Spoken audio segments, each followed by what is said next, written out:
விக்ரமாதித்தன் கதைகள்ல நம்ம என்ன பார்த்தோம்?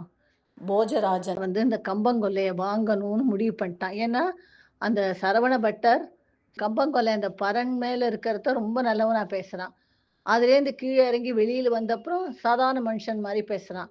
ஸோ, அதுல என்னவோ ஒரு மாயம் இருக்கணும்னு சொல்லி, அவன் அத வாங்க முடிவு பண்ணி, ஆட்கள் கிட்டலாம் சொல்லி அனுப்புறான். அவனுக்கும் நெறைய ரூபாய குடுத்து, அத வாங்கிடுறான். வாங்கின அப்புறமா ராத்திரி எங்க அவ ஃபர்ஸ்ட்டு தூங்கிடுறான். நான் இதுக்குள்ள ஆறத்துக்குள்ளேயே.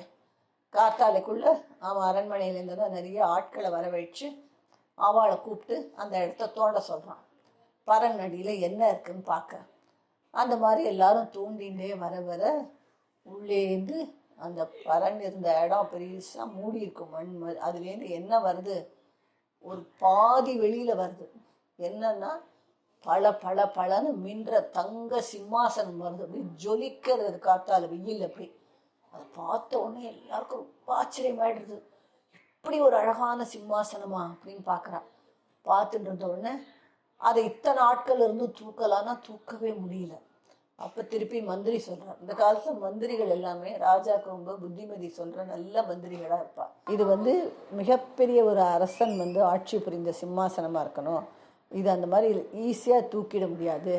இதுக்கு நம்ம ஒரு பூஜை பரிகாரம் பண்ணாதான் தூக்க முடியுங்கிறான். உடனே ராஜா அவன் ஊர்லேருந்து பண்டிட்ஸ் எல்லாம் வரவழைச்சு புரோகிதர்கள் அவள் சின்னதாக ஒரு ஹோமம் பூஜை எல்லாம் பண்ணுறான். பண்ணி முடித்த உடனே இந்த ஆட்கள்லாம் தூக்கவும் சிம்மாசனம் வெளியில் வந்துடும். அது சாதாரண சிம்மாசனமாக இல்லை. சிம்மாசனம்னா ராஜாலாம் உட்கார்ற பெரிய சேர். அது சாதாரணமாக இல்லை. என்ன, அதுக்கு கூட 32 படி இருக்குது. இந்த 32 படி ஏறி போனால் தான் சிம்மாசனத்தில் உட்கார முடியும்.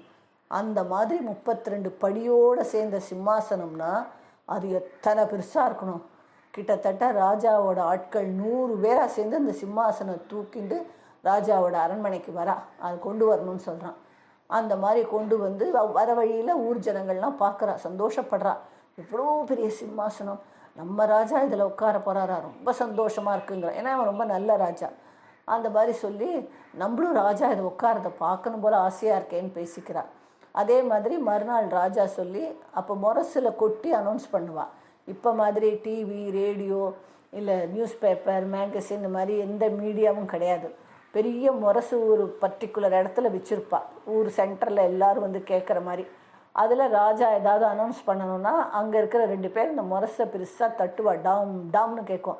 அது சத்தம் கேட்கவுமே எல்லோரும் அக்கம் பக்கத்துலேருந்து ஓடி வந்துடுவா. ஏதோ விஷயம் ராஜா சொல்லியிருக்கான்னு அந்த மாதிரி சொல்கிறாங்க. இந்த மாதிரி ராஜாவுக்கு ரொம்ப அருமையான ஒரு சிம்மாசனம், தங்க சிம்மாசனம் கிடச்சிருக்கு. அதில் அவர் இத்தனாம் தேதி அந்த சிம்மாசனத்தில் அமர போகிறார், எல்லாரும் வாங்கோ அப்படின்னு சொல்கிறார். அதுக்குள்ளே எந்த நல்ல நாள் பார்த்து முகூர்த்த நாள் அதில் அந்த ராஜா சிம்மாசனத்தில் உட்காரதா முடிவு பண்ணி அன்றைக்கி எல்லா ஊர் ஜனங்களும் வரா. எல்லாரும் பார்க்கும்படி ராஜா அந்த சிம்மாசனத்தில் ஏறத்துக்கு. ராஜாவும் ரொம்ப பயபக்தியாக வரான். முதல்ல ஒரு ஸ்க்ரீன் போட்டு அந்த சிம்மாசனத்தை மூடியிருக்கா. மெதுவாக ராஜா கிட்ட வரும். இந்த ஸ்க்ரீனை திறக்கிறா. வரிசையாக ராஜாவோடைய இந்த அரண்மனையில் இருக்கிற பெண்கள்லாம் அப்படி பூவாக தூவி வரவேற்கிறா ராஜாவை. ராஜா ரொம்ப சந்தோஷமாக வரான். 32 படி இருக்குது. ஏறினப்புறம் தான் சிம்மாசனத்தில் உட்கார முடியும். அந்த 32 படிக்கும் 2 பக்கமும் ஒரு பொம்மையாக இருக்க. 64 பொம்மை, பதுமைம்பா. அந்த மாதிரி பொம்மையாக இருக்குது. பெண் பொம்மை பதுமை. அப்போ ராஜா முதல் ஸ்டெப்பில் ஏறத்துக்கு அப்படி காலை வைக்கிறான். தூக்குறான்னு வைக்கலை. தூக்கறத அப்படி கடகடன்னு யாரும் சிரிக்கிறா. ஆஹாஹாஹா ஆஹாஹான்னு சிரிக்கிறா. ஒன்று ராஜாவுக்கு யாரும் இவ்வளோ ஜனங்கள் வந்திருக்காளே, யார் நம்மளை பார்த்து இப்படி கேலி பண்ணி சிரிக்கிறாளான்னு ரொம்ப கோபமாக திரும்பி பார்க்குறான். யார் சிரிக்கிறதுங்கிறான். அவன் எல்லாரும் நாங்கள் யாருமே சிரிக்கலையேங்கிறான். யாருக்குமே புரியல யார் சிரிக்கிறான். திருப்பி அவன் காலை தூக்கறது அதே மாதிரி ஆஹாஹாஹா ஆஹாஹான்னு சிரிக்கிறது கேட்குறது. என்னன்னு பார்த்தா அந்த முதல் படியில் லெஃப்ட் ஹேண்ட் சைடில் இருக்கிற ஒரு பதுமை சிரிக்கிறான். அவள் சொல்கிறா, ராஜா நான் தான் சிரித்தேன், என் பேர் வினோரஞ்சிதம்.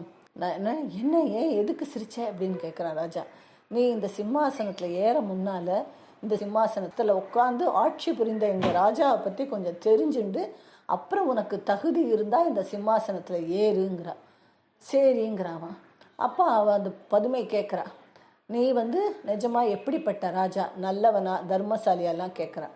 நீ உன்னை பற்றி சொன்னோன்னே இவன் சொல்கிறான், ஆமாம் நான் ரொம்ப நல்லவன், தர்மப்படி தான் ஆட்சி பண்ணுறேன், எல்லாம் வீரமாக இருக்கேன் அப்படிலாம் சொல்கிறான். அதுக்கு திருப்பி அவள் சிரிக்கிறா.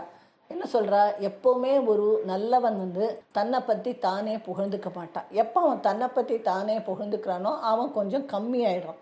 அவனுடைய குணத்திலேருந்து எவ்வளவு நல்லவனாக இருந்தாலும் கொஞ்சம் கம்மியாயிடுறான். நம்மளை பற்றி நல்லது எதுவும் இருந்தால் அதை பிரத்யார் தான் சொல்லி புகழணும். நான் கிரேட்டுன்னு சொல்லிக்கிற மாதிரி சொல்லிக்கூடாது. எங்கள் ராஜா அந்த மாதிரி அவன் எப்போவுமே இப்படி சொன்னதில்லை. மிச்சவாக தான் அவனை புகழ்ந்துருக்கான்னு. இந்த போஜராஜன் ஆமாம் கரெக்டு தான், நான் சொன்னது தப்பு தான், என்னை பற்றியே நான் புகழ்ந்தது தப்பு தான், உங்கள் ராஜாவை பற்றி இப்போ சொல்லுங்கோங்கவும் அந்த பதுமை சொல்கிறான். இந்த சிம்மாசனத்தில் உட்காந்து ஆட்சி புரிஞ்ச ராஜா பட்டிங்கிற ஒரு மந்திரியை துணையாக வச்சுண்டு ஆட்சி புரிந்த ராஜா பேர் விக்ரமாதித்யன். அவனுடைய கதையை இப்போ உனக்கு சொல்கிறேன் கேளு அப்படிங்கிறது. எல்லாம் கதை கேட்க ரெடியாக இருக்கா. இதை ஒவ்வொருத்தையும் மெதுவாக நான் அப்புறமா சொல்கிறேன்.